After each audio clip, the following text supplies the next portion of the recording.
Good morning, ladies and gentlemen. Now, this next session, before we started, we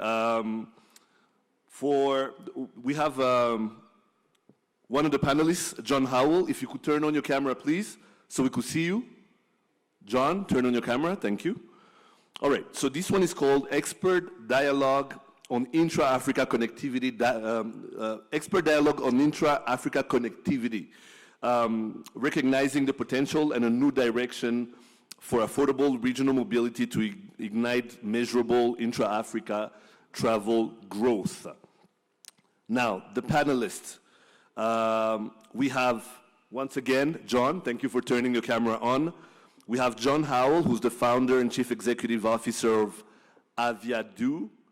We have David King, who's the project manager at Westgrow at Cape Town Air Access. We have Austin Nyawara, who's the regional manager at South African Airways for East Africa and Middle East. Last but not least, we have Jimmy Musoni, who's the commercial director at Rwanda Air. And the moderator for this panel will be Sandile Chipunza Kato, who's the manager for advocacy and strategic relations at Africa IATA. Sandile, the floor is yours. Thank you. Ladies and gentlemen, distinguished guests, forgive my pronunciation, but they say when in Rome, do as the Romans do. So, Muraho Mwaramutse, Murakaza Netza. Thank you.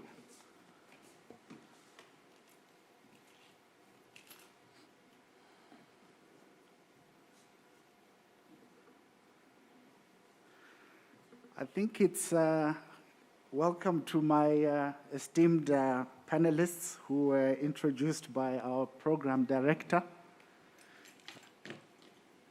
Oh, sorry.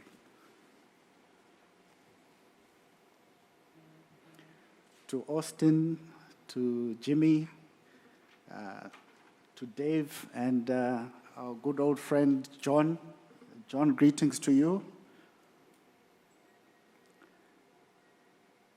Okay, I'm going to set the scene a little bit around our topic of discussion today, which is recognizing the potential and the new direction for affordable regional mobility to ignite measurable intra-African growth in travel.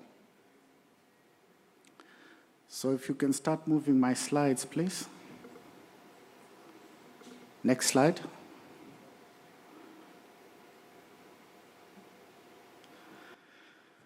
So 2019, very briefly, every day in aviation, we had about 12.4 million passengers moving globally on about 106,000 flights, creating over 17 billion worth movement in the value of goods that were moved then. Fast forward a year later, next slide please. The picture looked very, very different. COVID had hit, and then every day we're looking at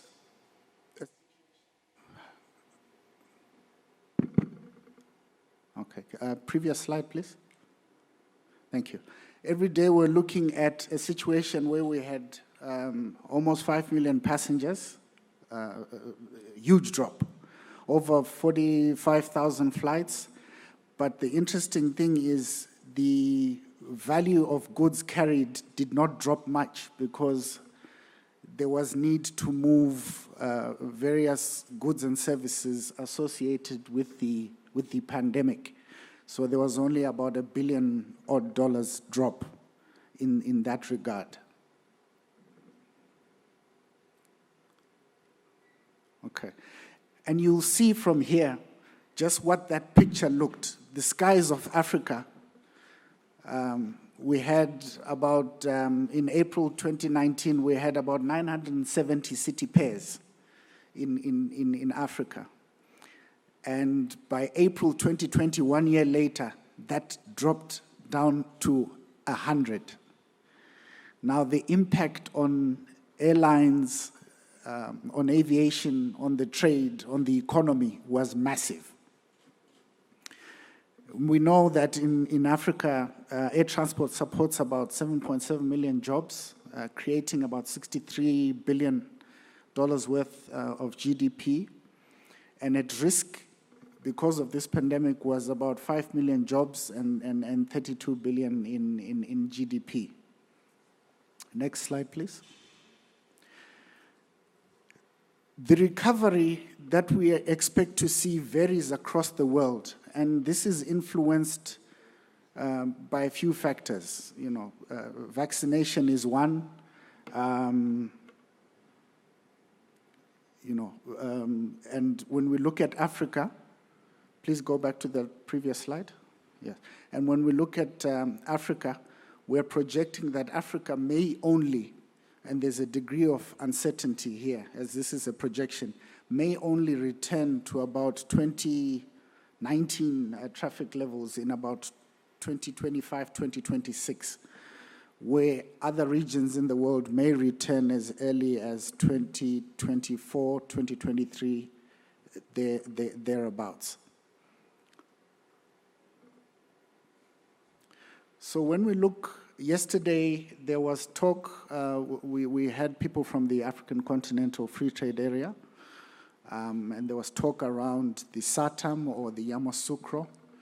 And when we look at an overview of the African market, can you go to the previous slide, please? Sorry, the next one. When we have a look at the overview,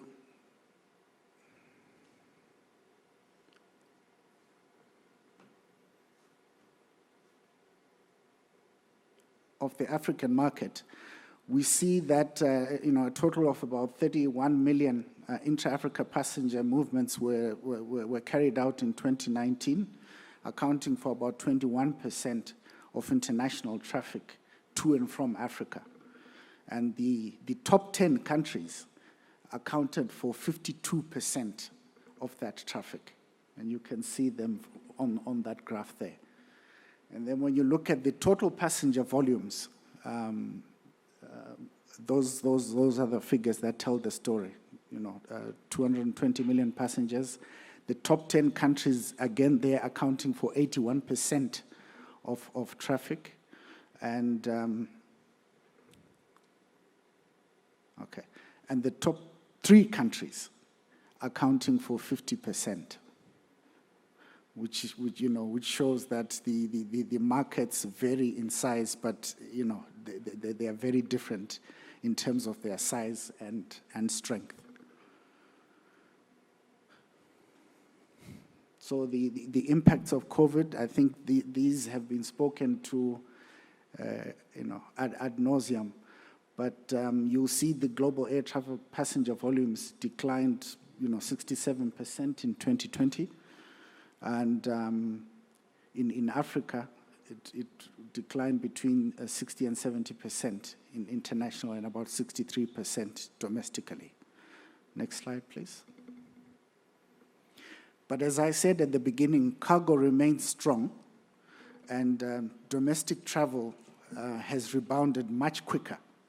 And you'll find that in developed markets of Russia, United States, and China, that rebound is back to 2019, and in some instances has surpassed 2019. That's on the domestic. Cargo remains very strong, and as I was saying earlier, due to the nature of cargo, the requirement to move goods and services associated with this has kept that business afloat. And you've seen a lot of airlines, both here in Africa and across the globe, converting aircraft, some wholly to freighters, and some to what they now term the freighter, a mixture of passenger aircraft and a freighter. So we see there the cargo has done exceptionally well. Moving forward.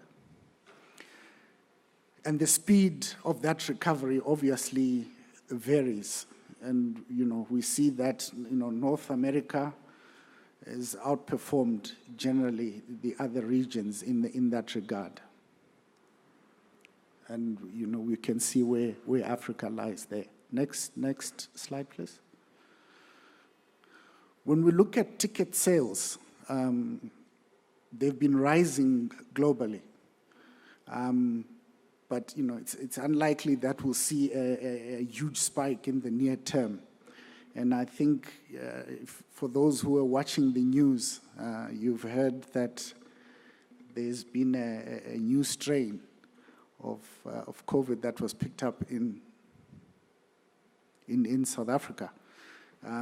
That has resulted in the United Kingdom closing its borders to 6 countries in Southern Africa. So it's events like these, from our perspective, uncoordinated responses that will cause the lag in the uptick that we'd like to see. Next slide, please. Okay. So in terms of domestic travel, we've had a look at that. We can move from that. Financial performance, very important. We can see North America forecast, the only region forecast to make a profit in 2022. The rest of the regions are lagging behind. They will reduce the levels of losses, but will remain largely in the red. Next slide, please. We've given the outline, so what's the way forward? We've looked at it, you can look at them as pillars, really, where we need to restart, reset the system, recover. The system, the industry needs relief, and innovation and opportunities need to be exploited for us to return to normal. Financial relief is obviously needed for the whole sector, not just airlines, airports, hotels, tour operators. So we continue to strongly advocate for that to happen. We've given guidance collaboratively with ICAO, the International Civil Aviation Organization, on working together with governments to determine how best to reopen. I think the realization is there that this thing is here to stay, and we've got to live with it and work around it. So testing, vaccination, and digitization plays a critical role. Next slide, please. Okay. Implementation of standardization or mutual recognition in terms of, the trust, vaccination certificates, test certificates, and the credentials around that. Airlines and governments have been doing a lot of work to set up. We've been forced to, actually, by COVID, to go the digital route. And I'll speak to that a little bit later. Next slide. Okay. I think we've spoken about that. Next slide. Next slide. Okay. So the standardization or the global approach to health credentials, the African Union has introduced what they call the Trusted Traveler Pass, and other service providers have also introduced travel passes, including Ayata, who have their own. We have our own called the Ayata Travel Pass, which we're happy to say is currently being trialed by Rwanda between Kigali and Dubai, as that's the only way we're going to get the trust of government and passengers to travel safely from point to point.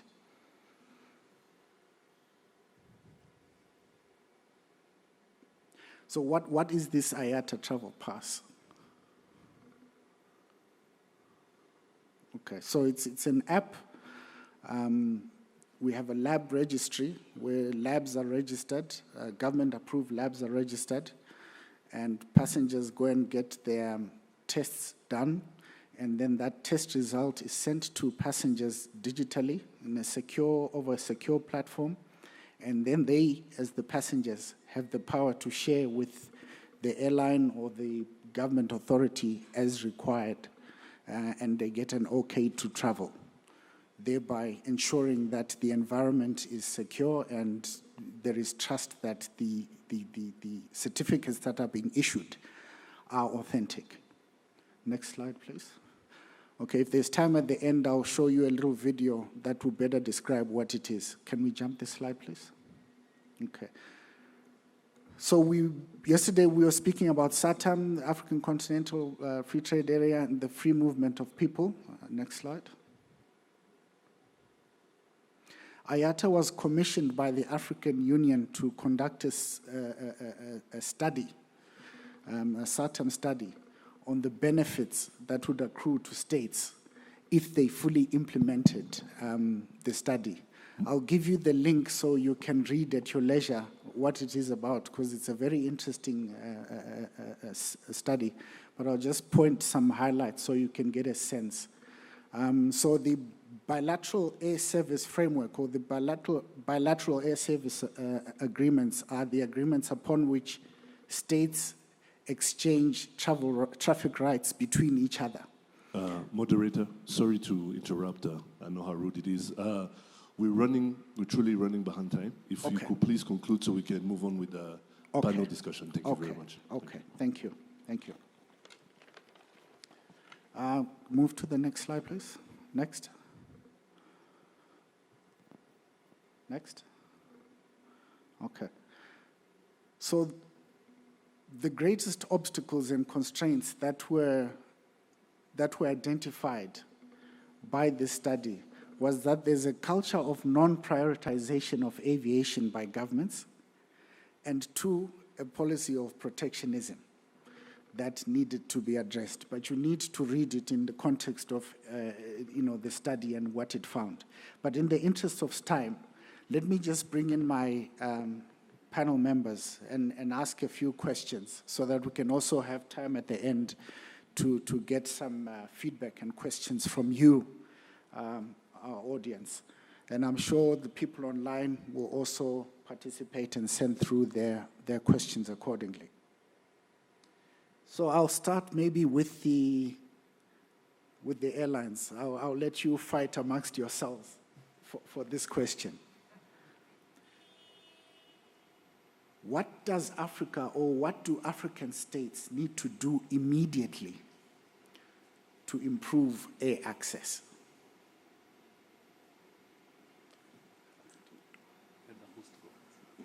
Okay. Thank you so much, moderator.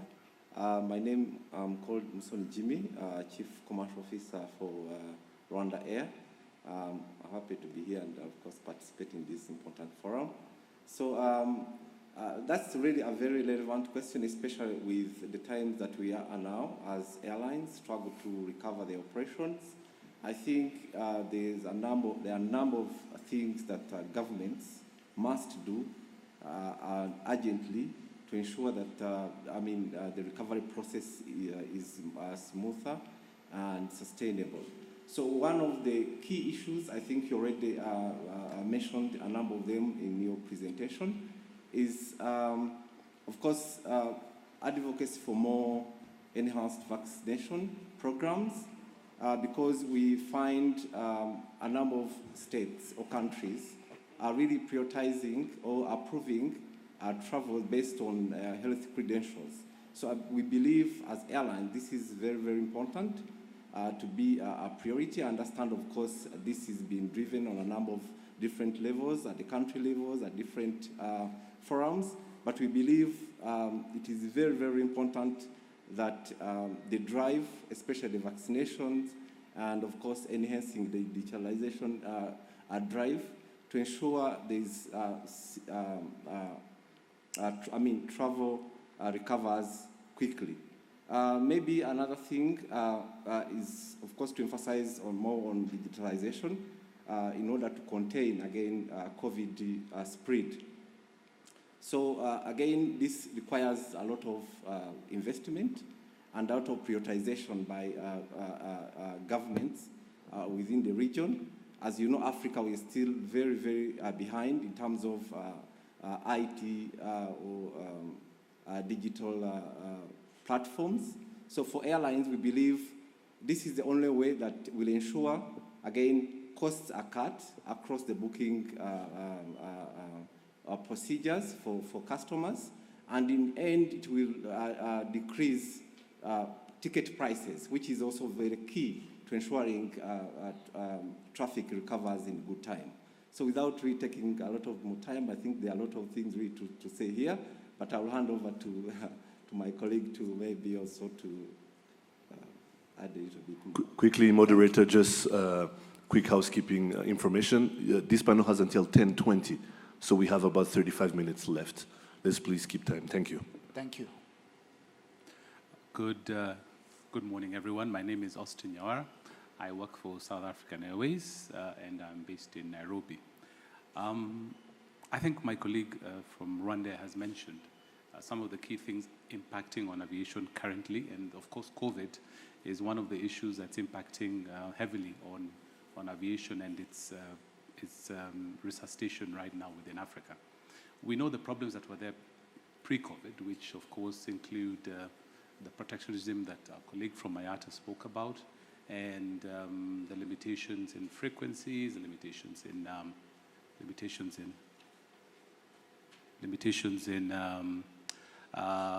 capacity. So I believe that if governments really want to see aviation in Africa pick up, then some of these limitations that have been there, frequency,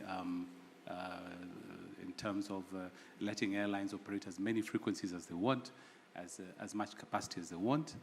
These are some of the things government should allow airlines to do. I think really the focus right now is on how to combat COVID. So moving beyond that, I don't see many governments looking at anything else but fighting COVID and ensuring that the populations are safe. I don't know how many governments right now would prioritize expanding and getting aviation back on its feet. That's the truth. And I think the focus right now would be on fighting COVID, unless my panelists feel otherwise. Thank you. Thank you for that insight. And I think we'll come back to that in a short while. I'd like to move over and ask Mr. King from Westgrow. David, what innovations are required to grow airlift or traffic and stimulate tourism growth, through partnerships, through airline partnerships, or through other innovative platforms that an organization like yours may have engaged in? Yeah, thanks, Sandile. Thanks for that question. I'm sure John will also be able to input here. We've had a great working relationship with Airlift in the past, and we hope to continue that. But yes, for us, obviously we're involved in the route development for Cape Town, the Cape Town and Western Cape region, mainly focusing on Cape Town International Airport. And I would say the first practical thing for any destination or any airport that wants to get involved in serious route development is to get your basics right. I think you need to set your goals, set reachable goals from the start and work from there. So when this project that we worked on started in 2015, the original goal that we set ourselves was to get 3 international routes in the first 3 years. Without being, well, I'm not going to be modest, but that was a very low target that we set, because in the 5 years that the project has, that ran before COVID started, we actually established 19 new routes into Cape Town. therefore doubling the capacity at the airport, and adding 11,000 jobs, and creating income in direct tourism spending of about $350 million. So I think it was a very successful project in that regard. But we focused on the basics. We involved the right partners from the start. You should make sure, we can't compete with intercontinental destinations that offer lots of incentives and money in Africa. So we need to really focus on the basics of getting, the right partners in the room, making sure your government is involved, getting that buy-in from government from the start, making sure your tourism body is involved, and providing that holistic destination offering, to ensure that, that you attract the right airlines into your destination.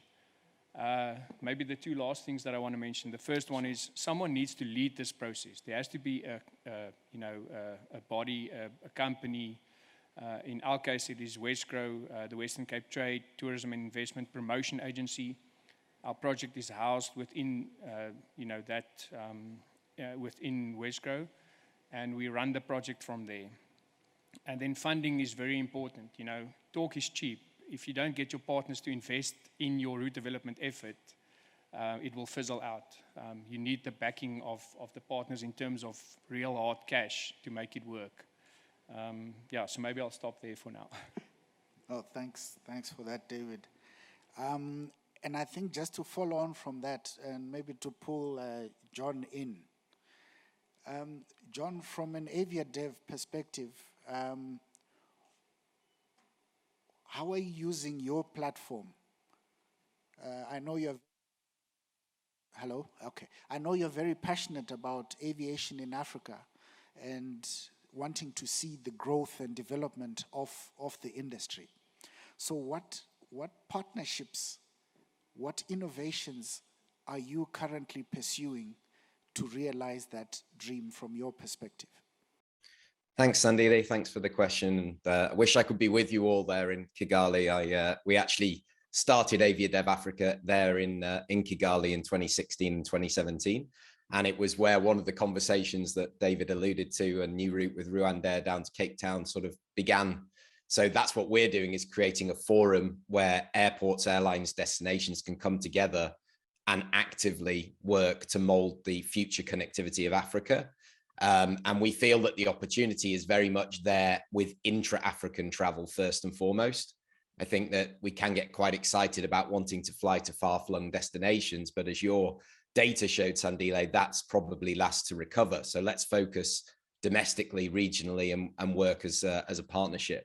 But ultimately, I think to speak to both of your points, I think what it starts with, and to go back to what you said about the governments and what they can do, it's about understanding the value of aviation and what it can do.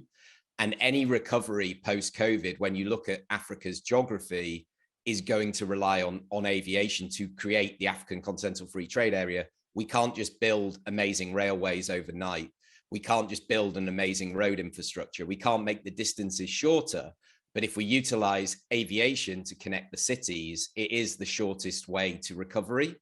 And on the back of that, it's about creating what I would call an enabling environment, both from a government perspective. So don't look at aviation as a cash cow that you can continue to tax and increase charges on, because all that's going to do is pass that cost onto the passenger.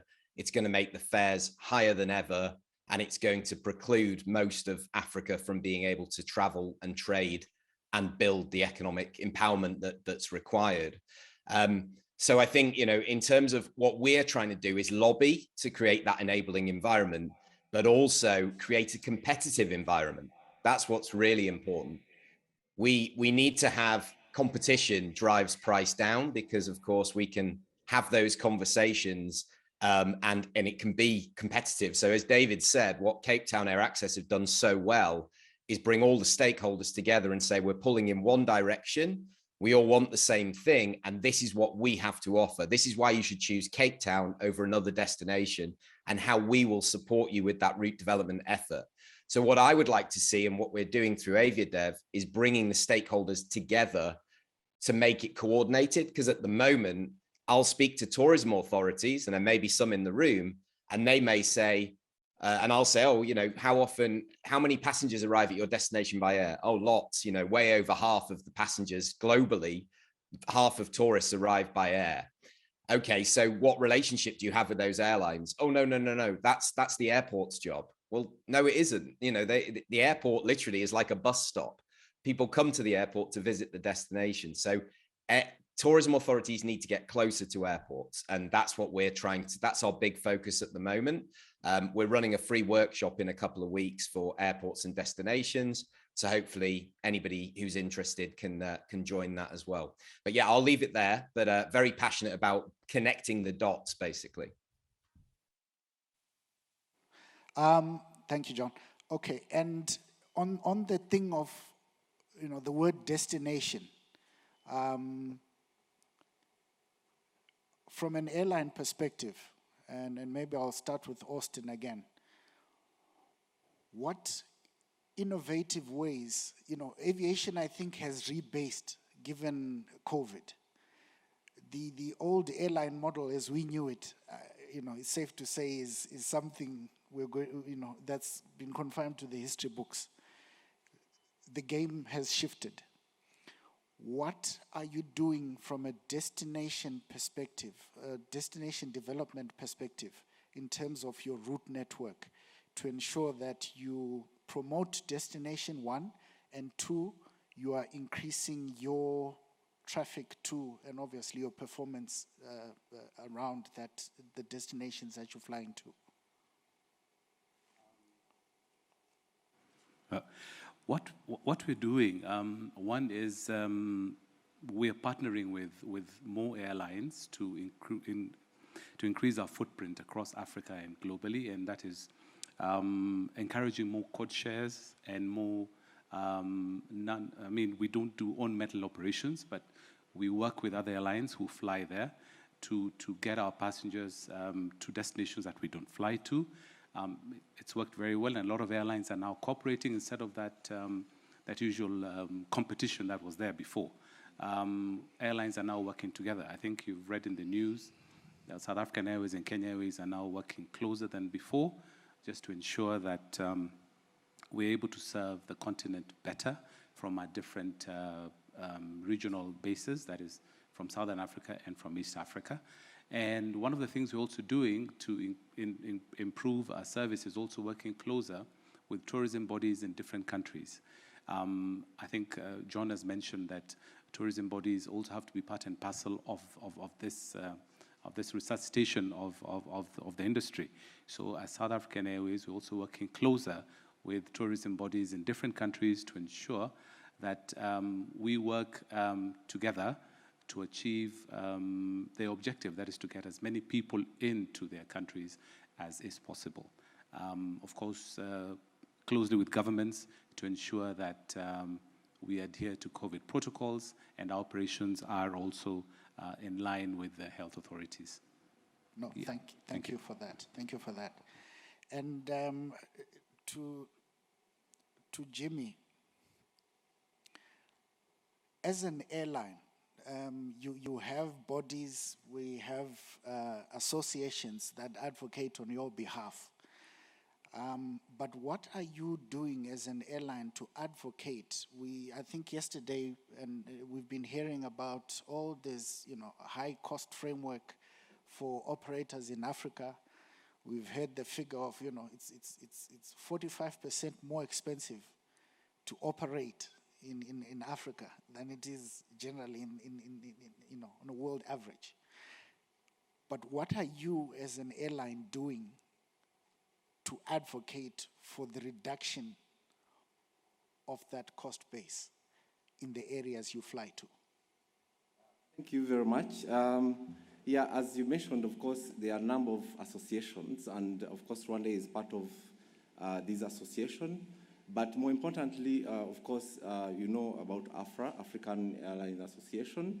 Rwanda Air is working very, very closely with AFRA to really advocate for these cost issues, actually. Recently, we've had a number of coordinated meetings with AFRA. And with that, we've been trying really to give input of what we are going through, especially during this recovery program, recovery process. And one of the elements, of course, is to deal with the issue of taxation. We find airlines have been falling victim of increased taxation on different airports. We have huge and varied number of taxation levels. And what we are doing today is to try to really push for the agenda whereby governments really try to prioritize airlines or aviation to ensure that the recovery becomes more smoother and sustainable for airlines. So that kind of approach, I don't think airlines as an airline, we really have a stronger position to push that, but rather we'd have to use these kind of platforms that are doing some kind of corrective approach, whereby it's not really singling out a certain airline or favoring a certain airline from a different country, but whereby we go as a group, and only then, and then we can be able to really achieve the objective of bring down costs, which is one of the key issues that are affecting the recovery today. Thank you for that, Jimmy. I think I'd also like to, at this point, bring in the youth. I think all of us sitting here, and I speak under correction, maybe all of us are over 40 here. So we are part of the future, but the back end of the future. So I'd like to hear from the youth what you think aviation and tourism should be doing to change our fortunes in Africa. Do I have any takers in the room? There's a, can I have a microphone down there? There's a young lady who would like to contribute. Just introduce yourself and then shoot away, please. All right, thank you very much. My name is Benilde. I'm from Vatel. I'm a student from Vatel. So there are two things that I think that aviation and hospitality and tourism should be doing in order to make sure that Africa advances in that area. The first one is diversification of our services.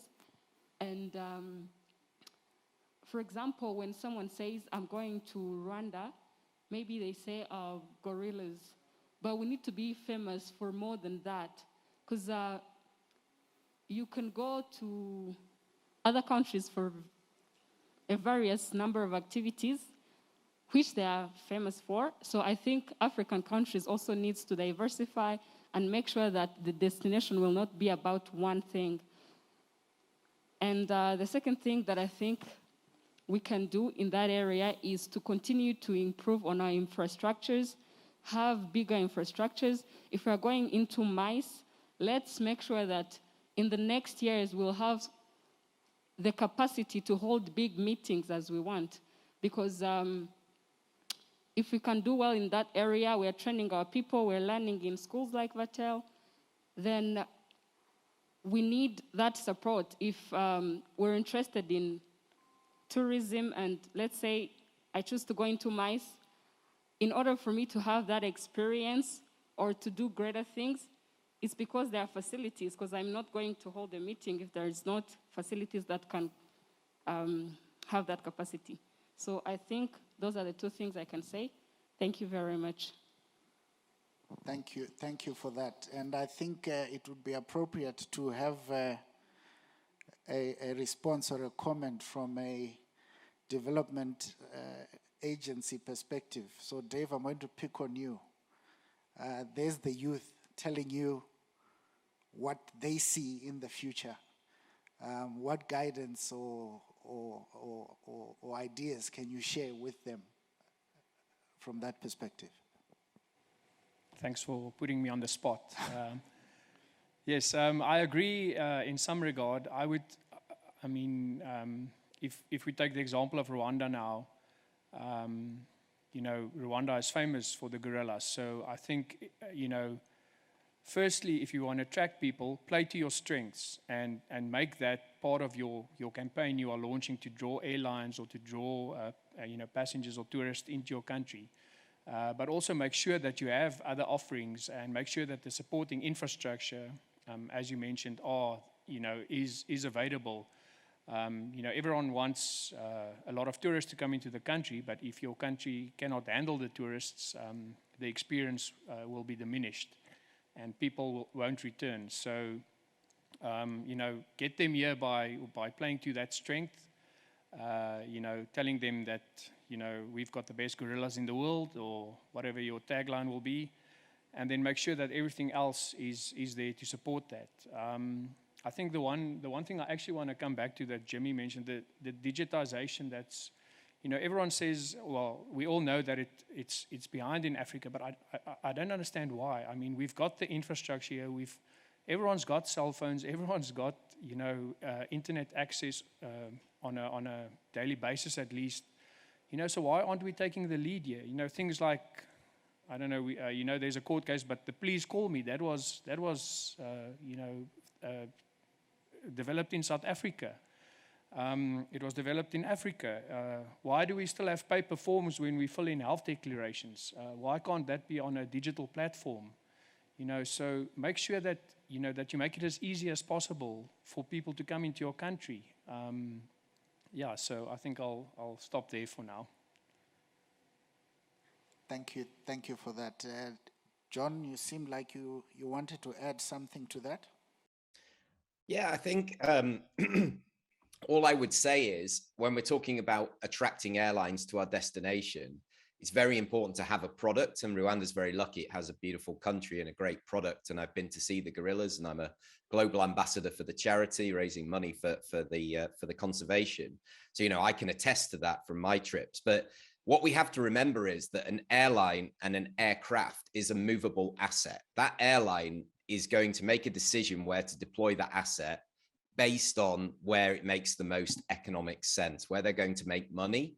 And therefore, what the destination has to do is it has to work as hard as possible to make it as easy as possible for that airline to come in to serve their destination and to stay there. And with that in mind, that's what route development is. It's about creating a compelling business case to an airline to say, you should pick us, not our neighbor or not this destination on the other side of the world that's similar, but we want you to come here and this is how we will support you. And in terms of that, it's about then creating incentive schemes. It doesn't always have to be monetary, but it could be some sort of tax relief. It could be some sort of reduction in landing fees. We're hearing in Ayata, your Secretary General, your CEO, Sandile, Mr. Willie Walsh, he's called out a couple of governments and a couple of airport operators in Africa because even in the middle of this pandemic, they want to increase their airport charges. All that will do is put airlines off from coming in, and it will increase the bottom line for the passenger. Just to put it in perspective, because I think we have a lot of questions coming in, and we had before about the cost of travel within Africa. I found a slide that your colleague Adafunke presented last year, Sandile, that says that it costs an average of 2.8 weeks salary to afford a intra-African air ticket if you in Africa, versus that's 0.3 if you're European, and it's 6.6 weeks average salary to buy an intercontinental ticket if you're from Africa versus 0.7 in Europe. So the cost is high, and it's high anyway, but relatively it's incredibly high.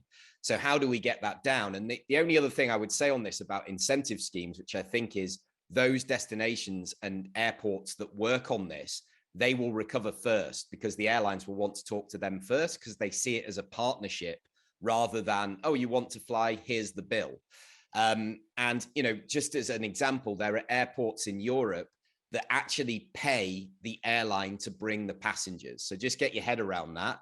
So Ryanair works with destinations where every single passenger that arrives, they get paid €5, €10 to bring them by the destination.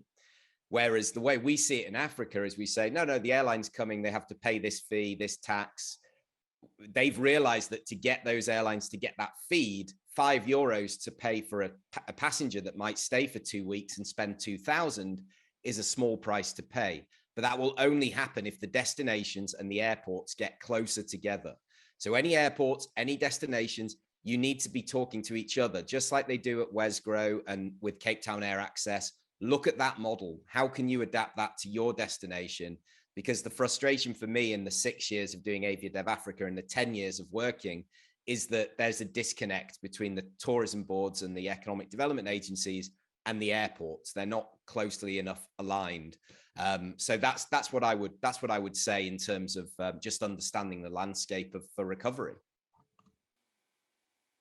Thank you for that, John.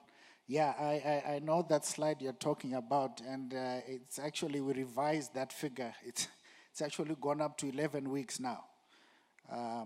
Yeah, since that slide. So it paints a very worrying picture, indeed. The disconnect that you talk about between tourism bodies or airports is something maybe the airlines can help us understand. What is your understanding, Jimmy, if there is a disconnect between what you as an airline are doing and what your tourism agency and airport is doing? Is there a disconnect, and if so, how do we close that gap? I would like to speak. Sorry for interrupting. I know I've made a habit of doing it in the past couple of minutes. I'm sorry. Quickly, I have an online question that someone would like to pose, and then right after his answer, if we could move on to the crowd and maybe take a couple of questions, because we have 10 minutes left. Thank you. Thank you so much. I would like to speak from the perspective of Rwanda.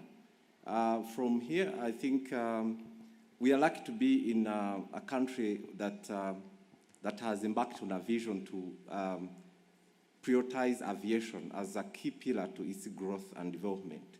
And with that, we've seen a lot of initiatives done across the board, across different sectors.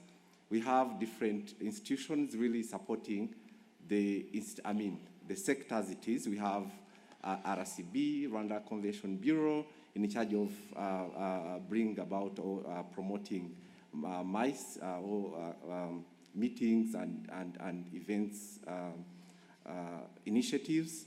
We have RDB, which is, of course, in charge of everything that to do with development, including, of course, investment. But on top of that, we've seen, I think all of you have seen Visit Rwanda.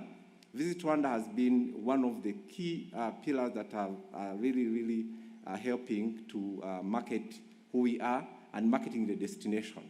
And with all that, of course, that is not done in isolation. We have the airport authorities. Recently, we've seen a lot of, again, restructuring there to ensure, again, there's an enhanced and coordinated approach to improving aviation sector as it is. So from Rwanda as a country, for us as an airline, we are benefiting, and of course, at times we are fighting to catch up with where we want to get to, because you see a lot of these initiatives being implemented, and of course, all of these are there to support the airline or the sector as it is. So I don't think there would be that disconnect as probably it's portrayed, but rather it's just the political will or the willingness to bring about this cohesiveness within the institutions that are driving the aviation as it is. So I believe for us, I would like to think we a model that would be portrayed elsewhere on the continent that would really foster and grow the aviation sector as it is. Thank you very much. Excellent. No, thank you for that. I think in the interest of time, and as directed by our program director, I believe we've got an online question. If we could start there, and then go to the crowd. One online question and then one question from the crowd, then we conclude the panel. The question is, what can be done to bring down the cost of air transport on the continent? Is that question posed to me or to anyone on the panel anyone? Who can answer? Yes. Okay, we'll give Dave a crack at it. I'll take a first crack at it. Yeah, I think that, I mean, that's the main part I think that we need to address, and there is a lot that can be done. I think we've spoken about it yesterday, Kwake, as well, and the one thing is, I think African governments shouldn't see airport taxes and visa fees as revenue streams. They should get away from that idea. You know, make it as cheap as possible. I mean, cover the costs, but make it as cheap as possible to come into your country. Because all that happens is the airlines pass that, you know, the cost that they have to incur by bringing passengers in, they pass it on to the passengers. So your cost is getting higher. So there's other ways of, you know, getting income. You've got your retail, you've got your parking at the airport, you've got property development because the airport is a you know, commercial space. And I think the same with COVID tests. I mean, why is it so expensive to do a COVID test where, you know, the earbud you're using to put in someone's nose costs like 2 cents or something, so why is it $60? I mean, there's obviously costs surrounding that, but yes, make it as cheap as possible, make it as easy as possible for people to come in, and that will bring down the cost significantly, I think. Thank you very much. I think, Austin, one line, please, before we move to the next question. This is Austin's mic, please. I think also to bring down costs, to bring down ticket prices would be governments allowing airlines to operate a lot more capacity into their markets. You realize that the restriction in capacity also leads airlines to sell higher fares to be able to break even to fly into those markets. If you allow me to fly here 10 times a day, then it means there's more capacity and I can lower the actual ticket price, because I play now a game of numbers rather than when I have fewer seats and I have to focus more on raising the fares so that I can be able to break even. As you all realize that airlines are also a commercial entity, and the moment we don't make money and we go belly up, then people start saying, oh, they used to come here, what happened to them? So I think one of the things also is allowing unrestricted access to markets across Africa, to let airlines operate as much capacity, as many frequencies as they want, will eventually see a drive downwards in terms of ticket prices. So implement SATAM fully. Thank you. Exactly. Thank you for that. Yeah. Thank you for that. I think we can go to the audience now before we wrap up. If we can pass the mic. Hello, I'm Tajengo Fred, representing Lab Service. I want to pose 2 things. As one sister from Ghana yesterday said, I think it's Cassandra, said the pandemic has taught people to take care of themselves. And in my understanding, I thought I posed 2 questions on 2 sides, on aviation authority and the African tourism leadership. What is the African tourism leadership trying to do to engage African individual tourism bodies to approach their governments to make sure that vaccines are availed to their populations? Because I know a tourism industry will never come to its feet before all people are safe. People would feel to be safe when they visit Kigali. For example, Kigali, as we were told yesterday, almost 90% of the population is vaccinated.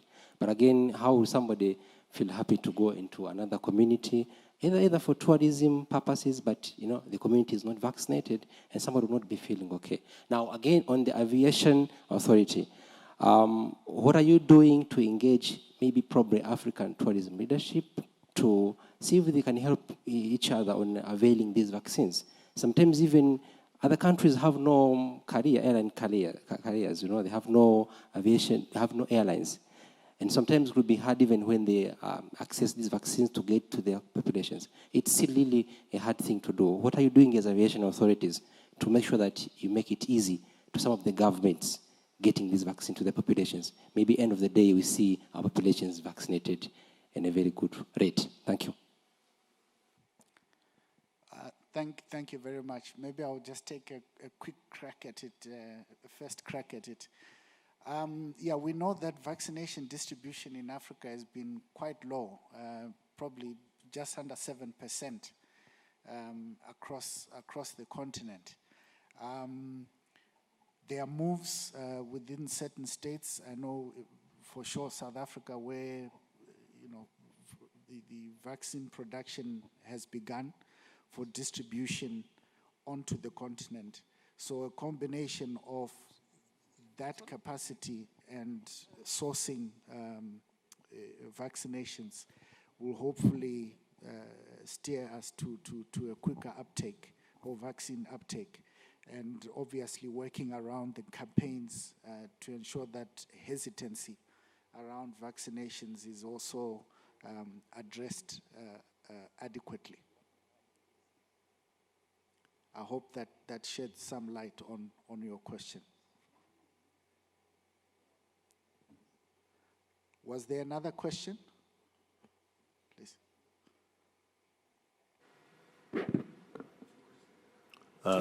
In the interest of time, let's take one last question and then wrap up the panel, please. One question.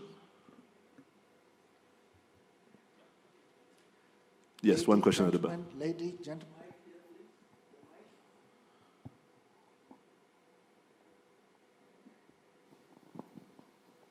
One question and then let's move on to the next one. Thank you. Thank you very much, Mr. Moderator. My question lies with the issue of connectivity to African destinations. And we all know what Africa continental free trade area is doing. How do we ensure that Africa, at least the 54 countries that has been rolled on to the program or the agreement, are well connected?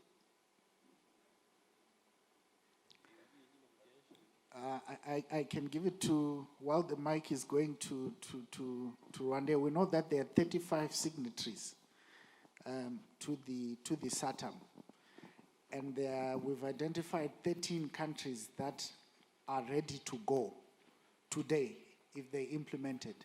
So we need to have a coalition of the willing where those states implement it immediately, and then others can follow afterwards. I don't know if